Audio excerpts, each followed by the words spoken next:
Jasmine, for your great manaakitanga today, and your team for picking me up at the airport and just being here in Rotorua. It's awesome.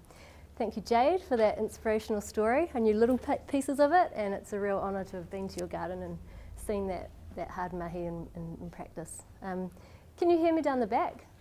Yep. Okay. It's always a tough call talking about food just before lunch, and I'm the one in the way of that. So I work for an organisation called the Sustainable Business Network. Some of you may or may not have heard of it. We work in 4 areas, and to put this in context, the work that I'm doing and why I'm here, really, I need to show you this. I work in the restorative part, and in that space there's 2 projects. One is basically on food and the other's on waterways. millionmetrestreams.org.nz is a crowdfunding platform for habitat restoration in streams. And then there's the food project, which I'm going to get into. We're thinking big, and we do that. And this morning you've been hearing beautiful little pockets of stories from your local community, and I'm going to ask you now to do 2 things. The first is, well, you've already got your food goggles on, so I won't go into that, but the second is to zoom out a little bit and think about our whole country. Think about Aotearoa. Picture that map in your head, because that's the kind of space that I'm operating in. So within my project, there's essentially 2 arms, and they're loosely described by me to most people as business and community, but a lot of my work is weaving in between those 2 and trying to make stronger connections happen. I guess where we're sitting today is kind of down in the stronger regional food systems, greater provenance, and local heroes, many of them in this room, and all of you to a certain extent. Oh, that was the key bit. Oh well, that was basically improving our food system, right? Okay, so zooming out again, big picture stuff, why are we doing what we're doing? Jade ended on that note, and it was a great segue, because basically there's all these big system problems going on out there: food waste, horrible statistics on obesity, kids in poverty, over-processed food. Then we had this awesome survey come around about biodiversity and conservation in the food system, which got me excited about those sorts of things as well, because we can't forget that, of course, food is essentially our water and our soils going into us and going back into it, right? And if you've forgotten or didn't know that, then hopefully a light bulb just went on. So what I'm trying to do here is connect the real people like you guys working on the ground on this stuff into and with good food businesses that were pretty much founded as part of the solution. So I'm going to track down a little pathway now about social enterprise, which I must admit is not my expertise, so I'm not going to get too far into it. But what I see here, and I used this slide already, but today it kind of came back to me with the social enterprise lens on, is that what many of you are trying to do when you set this up is you basically see a social or a cultural problem that you've identified, and then you're trying to make a business model out of that.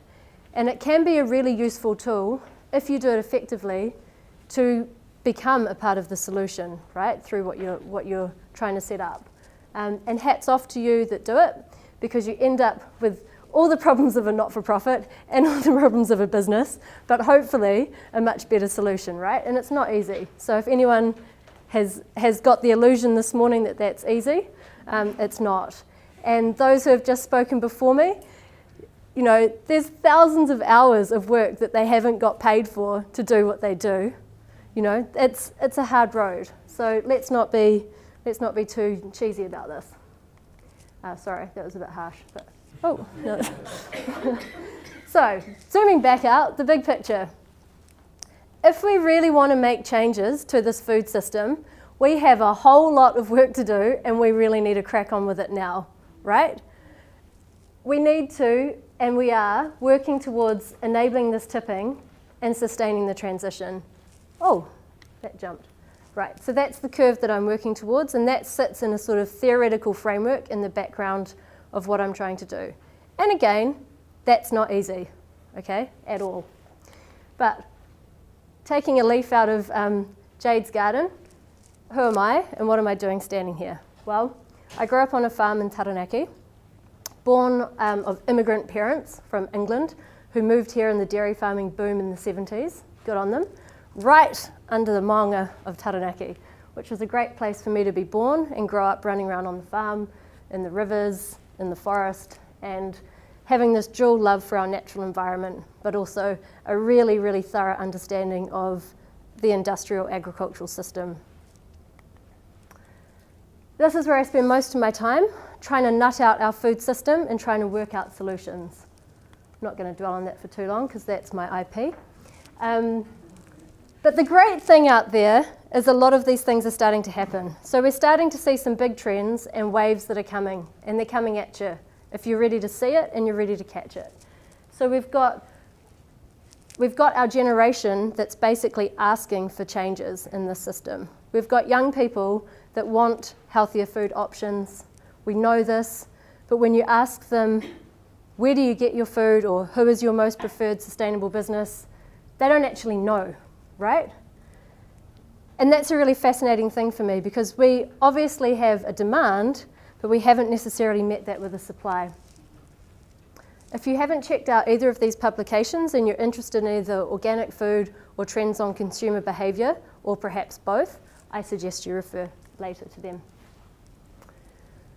This is kind of a diagram of what I was trying to say. I believe that if we strengthen our regional food systems in New Zealand and have a stronger story of our provenance and a healthier set of communities across the entire country, then we will naturally, through sorts of examples you've been hearing from this morning, grow better, healthier food systems through healthier food businesses, and we will make a shift. We will shift that market share, that demand for good food from consumers and also producers, and therefore have flow-on effects for our communities.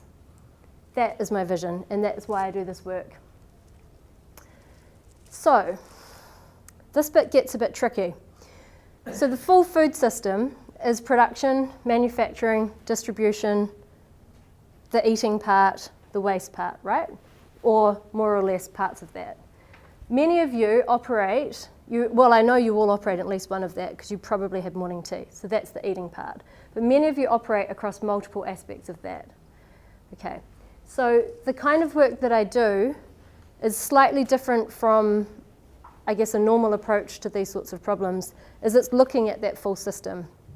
And it's importantly looking at how can we shift the supply side, how can we shift businesses to get them to change their behaviours so that there's better options out there for you, for people. And for a lot of people in this room, you're probably coming from a community-based or a health perspective, where that sort of territory isn't necessarily comfortable or familiar. But I'm going to tell you about a few initiatives that I'm working on. The first is food procurement. There is a shift and a wave coming around how businesses purchase food. And new smart social enterprises with healthy food options will be the first there to catch it. It might not be for a few years, but it's coming. We're already seeing the shifts. Middlemore Hospital is putting in a new, cafeteria type place. No sugar. Who would have thought, right? A great business that I work with in South Auckland, the Goodness Grocer, they're going to be in that. I don't know if this is public knowledge, maybe I shouldn't have said it. Okay, shh, don't tell anyone. But secretly, it's coming, right? Things like that are starting to happen around our country, secretly, or not so secretly. Oh, so the other thing was procurement. Okay, so anyone got any ideas? Why am I saying procurement? Do people know what procurement is? Buying stuff, right? Businesses, big businesses, every business, they have to buy stuff. They buy their photocopiers, no, they usually rent them. They buy their computers, whatever, they're buying stuff. They buy food. Air New Zealand, what does it do? It buys food, right? What if Air New Zealand said in its procurement guidelines that there was a certain percentage that needed to be organic, healthy, or at least New Zealand grown, right? Imagine that knock-on effect. That is happening right now. They're looking at their supply chain. We're working with them on procurement guidelines, not on just food, but food's a part of it, okay? The second thing is food waste. We all get fixated with this idea of food waste, and most of that is pre-consumer food waste. Post-consumer food waste. So that's you guys, or not you necessarily, because you're a learned audience. So maybe this is Joe Bloggs, who doesn't really know how to cook, buys too much stuff, throws it in the fridge, makes something, and they just needed a teaspoon of sour cream, but they bought a 1 litre pot, and then it sits in the fridge, goes mouldy, and they throw it out, and the next time they want to cook, they go shopping again. I had flatmates like that once. I actually moved out. I couldn't handle it. So what I'm interested in is pre-consumer food waste. What do big food companies do how can they trim back that waste? Because if it's not being fed to people, it's going to the landfill, and it's usually producing methane, which is a pretty nasty greenhouse gas, okay? So they could also do an alternative. Sometimes they feed it to cows or pigs, but what if they could produce energy from that? So thinking about the bigger system, what if you got all of the big food manufacturers in New Zealand to actually cut back on their waste, save themselves money, and produce something that could be used, for example, to heat houses? This is my pet project. Oh, I can't say that because I love the Good Food Network as well. This is my equally first favourite project, the Good Food Boost Mentoring Program. I've run this for 2 years now, and I team up-and-coming good food businesses like the likes of Brown Owl or Kakano with established mentors that help guide them through the lumpy hard parts, which is essentially starting your business. It's not easy. If you're a small food business, you have a pretty slow, you don't have a very high chance of succeeding, put it that way. It's not an easy environment to go into. You're up against a wall of really cheap, highly processed food with lots and lots and lots of marketing budget behind it, right? How can we shift it so that the real food, the stuff that you should be eating, can actually survive and get out there? So this is a fun project it's that circle of giving back piece that I showed in that first diagram. This is the idea of these people that learnt the hard way, being able to actually embark some of that knowledge on younger businesses, not necessarily people. And this is my first favourite project, the National Goood Food Network, of which Healthy Families Rotorua is a part of, and so is Toi Te Ora. In this region, you're pretty well represented in this program and really doing amazing things. So to back it up a step, when I first started this role 2 years ago and started drawing like those crazy systems maps that you saw at the start, one of the things that I could easily see that our country wasn't doing that is really effective in pretty much every other country in the world that we try and be like is have anything that nationally connects local or regional food systems, right? So there's all these people all across the country doing really awesome stuff with hardly any money, but no time to get out and tell other people about it, and also to learn from other people, right? Or connect in or share knowledge. So for me, that was quite an easy low-hanging fruit to start, joining those dots together. And that's pretty much what I do. 13 organisations this year and 11 last year, from all around the country, basically coming together. Oh, it's not really working. I fancy not quite GIF, it's a clicky one. Okay. And now, Jade, I wish that, oh yeah, I do, coming up. Yeah, I'll send you the pictures afterwards because I think we got a nice sunny day that day. So through this network, what we're doing, and I will take it back one slide, is sprinkling some seeds and learnings and catalysing change, right? So today, as Jasmine pointed out, is inspired by this system. One of the strategies and tools that I try and encourage the people taking part in it to implement is the idea of bringing together your community or a group of people within your community that are committed, passionate individuals to learn and meet from each other and connect and drive change. It's a pretty simple recipe. It's proven to be successful for many things, not just on food, but food as a topic with this more systemic picture, this more idea that you might need social enterprises, you might need strong policy from your councils, you might need food alliance groups, because everybody likes meetings and joining up, but you might need charters like you've got in Christchurch. There's all these things going on that are actually good tools out there that can help drive this regional food system change, which have flow-on effects within the wider food system, and that's the piece that I often find hard to convince people on either the community or the business side that actually there are flow-on effects of this stuff, the rising up. And today, the stories, apart from mine, are very much about people like Jade, like Julia, getting out there in the garden and actually making stuff happen. And that has an incredible, powerful knock-on effect. Councils listen to that stuff. Eventually politicians listen to that stuff. The day we were in Christchurch, John Kerr planted a lettuce in one of the gardens there. You know, this stuff has power. This is powerful stuff, right? I'm really talking about some big changes. So here we are trying to connect people, and it's going pretty well. So I don't want to say too much more about that group, other than it's happening. It's good for you to know that it's happening, and it's awesome to land in a region and zoom in today and hear what your green dot equivalent is doing here, okay? And that's a really special piece. So I thought that what I should do is reflect a little bit in the context of social enterprises on some of my learnings other than the ones I've just sort of shared. We are seeing a shift. I'll be really honest, 2 years ago I came to Rotorua and presented on this stuff to a room of blank stares. And so when I got invited to come back, I was so excited. I was like, there's a shift and it's happening.